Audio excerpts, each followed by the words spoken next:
साल 2073 मा उहाँले हामीलाई बिजुली दिनुभयो। साल 2082 मा उहाँ राजनीतिमा आएर सबैलाई आश्चर्यचकित पार्दै हुनुहुन्छ। तर उहाँले आफ्नो राजनीतिक कदम घोषणा गर्ने बित्तिकै आफैले नै सुधार गरेको त्यही प्रणाली उहाँकै विपक्षमा खडा हुन थाल्यो। आजको यो भिडियो हरेक नेपालीले चिन्ने नाम कुलमान घिसिङको बारेमा छ।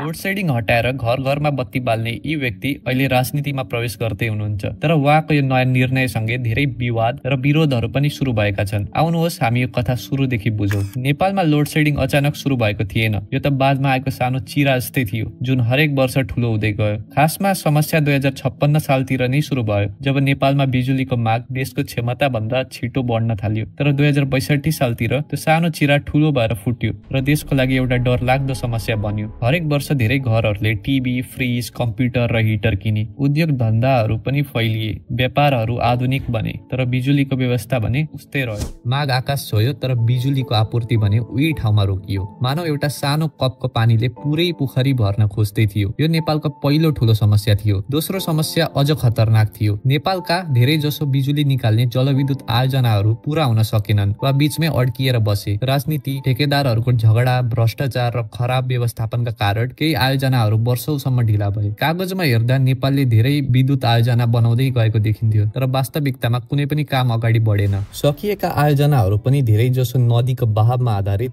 रन अफ रिभर थिए। यसको अर्थ नदीमा धेरै पानी हुँदा मात्र बिजुली उत्पादन हुन्थ्यो। जाडो महिनामा जब नदीमा पानी घट्थ्यो बिजुली उत्पादन पनि वात्तै घट्थ्यो। सोच्नुहोस् त, वर्षामा मात्र राम्रोसँग चल्ने धाराको भरमा पुरै देश चलाउनु पर्ने अवस्था थियो। कुलेखानी 1 र 2 मा मात्र पानी जम्मा गरेर राख्न सक्ने जलाशययुक्त रिजर्भोयर बेस्ड आयोजना थिए, तर यति छिटो बढिरहेको माग पूरा गर्न देशको लागि ती पनि पर्याप्त थिएनन्। 2068 देखि 2072 सालसम्म आइपुग्दा यो संकट चरम सीमामा पुग्यो। ती दिनहरू हरेक नेपालीलाई याद छ। हरेक दिन 18 देखि 21 घण्टासम्म बत्ती काटिन्थ्यो। बत्ती थिएन, पंखा थिएन, फ्रिज बन्द हुन्थ्यो। विद्यार्थीहरू मैन बत्ती बालेर पढ्ने अवस्था थियो। अस्पतालहरूले जेनेरेटर चलाउँथे। कारखानाका मेसिनहरू बीचमै रोकिन्थे। पुरै देश एउटै समयमै रोकिए जस्तो भएको थियो। नेपालले अँध्यारो सामना मात्र गरेन, नेपाल आफै अँध्यारो बन्यो। तर यहाँ एउटा ठूलो सत्य लुकेको छ जुन धेरै मानिसलाई त्यति बेला थाहा थिएन। यो अँध्यारो केवल बिजुलीको कमीले गर्दा मात्र थिएन। यो प्रणाली भित्रका केही मानिसहरूले वास्तवमा त्यही अँध्यारोबाट फाइदा लिइरहेका थिए। कुलमान घिसिङ नेपाल विद्युत प्राधिकरण NEA को हाकिम हुनुअघि यो संस्था एकदमै गाह्रो अवस्थामा थियो। प्राधिकरण भित्रै धेरै भ्रष्टाचारका कामहरू सामान्य बनिसकेका थिए र त्यसलाई रोक्ने आँट वा क्षमता निकै कम मानिसमा थियो। त्यो बेला प्राधिकरणले बिजुली मात्र खेर फालिरहेको थिएन, भित्रै भ्रष्टाचारका कारण धेरै पैसा पनि गुमाइरहेको थियो। देशमा बिजुलीको कमी हुँदा पनि ठूला ठूला उद्योगहरूलाई लामो समयसम्म बत्ती दिने खालका सम्झौताहरू पहिलेका हाकिमहरूले गरेका थिए। ती सम्झौताहरू सफा थिएनन्। पैसा दिन तयार भएका वा राजनीतिक पहुँच भएका शक्तिशाली उद्योगपतिहरूलाई फाइदा दिएको थियो, जबकि आम जनताले लोड सेडिङ झेलिरहेका थिए। यसैबीच रिपोर्टहरूले प्राधिकरणको घाटा धेरै बढेको देखाउँथे। त्यो घाटाको ठूलो भाग बिजुली चोरीबाट पनि आएको थियो। प्राधिकरणकै कर्मचारीहरू केही ग्राहकहरूसँग मिलेर काम गर्थे, जसले मिटरलाई ढिलो पारिदिने वा नचल्ने बनाइदिन्थे। यसलाई मिटर ट्याम्परिङ पनि भनिन्छ। यी कर्मचारी र ग्राहक मिलेर बिलको आधा लगभग 50% सम्म पैसा भाग लगाउँथे। यसको मतलब धेरै बिजुली चोरी भइरहेको थियो। यतिमा मात्र रोकिएन,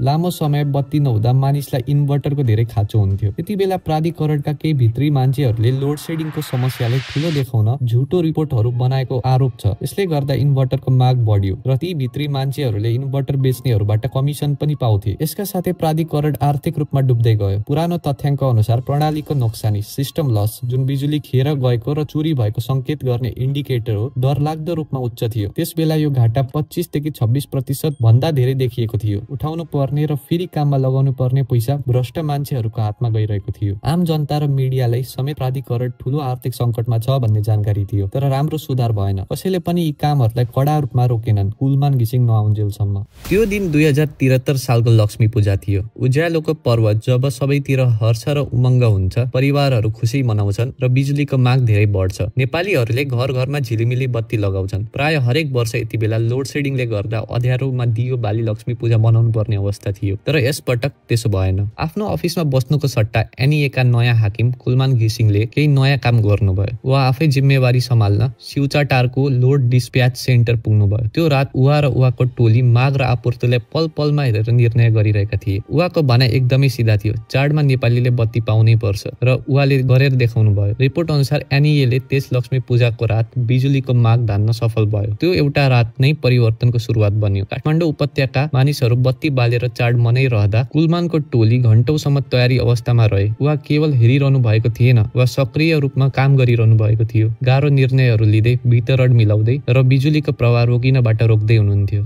एनईएको एमडी भएपछि कुलमान घिसिङ चुपचाप बस्नु भएन। उहाँ सिधै समस्याको जड मुख्य कारणमा जानुभयो। सबैभन्दा सुरुमा उहाँले 2500 भन्दा बढी कर्मचारीहरूको सरुवा गर्नुभयो। यी कर्मचारीहरू मिटरमा गडबडी गर्ने र बिजुली चोरी गर्ने काममा जोडिएका थिए। दोस्रो काम, डेडिकेटेड फिडरको दुरुपयोग रोकियो। त्यहाँ दुई प्रकारका फिडर बिजुलीको लाइन थिए, साधारण नर्मल र अर्को विशेष, जसलाई हामी अंग्रेजीमा डेडिकेटेड भन्छौँ। डेडिकेटेड फिडर ठुलो उद्योगहरूलाई बिजुली सप्लाई गर्न बनाइएको थियो। यो विशेष फिडरको गलत प्रयोग भइरहेको थियो। कुलमानले प्रणाली बदल्नु भयो र बढी माग भएको समय पीक आवर्समा सर्वप्रथम घर परिवारलाई बिजुली दिन प्राथमिकता दिनुभयो। तेस्रो काम, बिजुली चोरीमाथि रोक लाउनु भयो। उहाँले कडा निगरानी, छापा मार्ने र कारबाही गर्ने काम ल्याउनु भयो। साथै साथ आपूर्ति व्यवस्थापनमा पनि उहाँले सुधार गर्नुभयो। राम्रोसँग बिजुली सञ्चय, सही समय निर्धारण र नदीमा पानीको बहावको योजनालाई सुधार्नु भयो। बिस्तारै अचम्म लाग्दो तरिकाले लोड सेडिङ अन्त्य भयो। कुलमान हिरो बन्नुभयो। तर 4 महिना कार्यकाल बाँकी रहँदा उहाँले पदबाट ओली सरकारले बर्खास्त गरियो र उहाँको ठाउँमा हितेन्द्र देव साक्यलाई नियुक्त गरियो। यो सुनेर धेरै मानिस आश्चर्यचकित भए। अनौपचारिक रूपमा धेरैले विश्वास गर्ने कारण उहाँले भ्रष्टाचार र विशेष बिजुली सम्झौता रोकेका कारणले शक्तिशाली समूह र राजनैतिक दलहरू उहाँसँग खुसी थिएनन्। कुलमान चुपचाप निस्किनु भयो। तर जेनजी पुस्ताको क्रान्ति र जनताको विशाल समर्थनपछि कुलमानलाई फेरि फिर्ता ल्याइयो र पछि उहाँ ऊर्जा मन्त्री समेत बन्नुभयो। मन्त्रीको रूपमा उहाँले नयाँ ऊर्जा नीतिहरू बनाउनु भयो। जलविद्युत आयोजनाहरूलाई तीव्रता साथ अगाडि बढाउनु भयो र नेपालले धेरै बिजुली निर्यात गर्न सुरु गर्यो। उहाँका मुख्य उपलब्धिहरूमा वर्षौंदेखि नउठेका अरबौं रुपैयाँ बक्यौता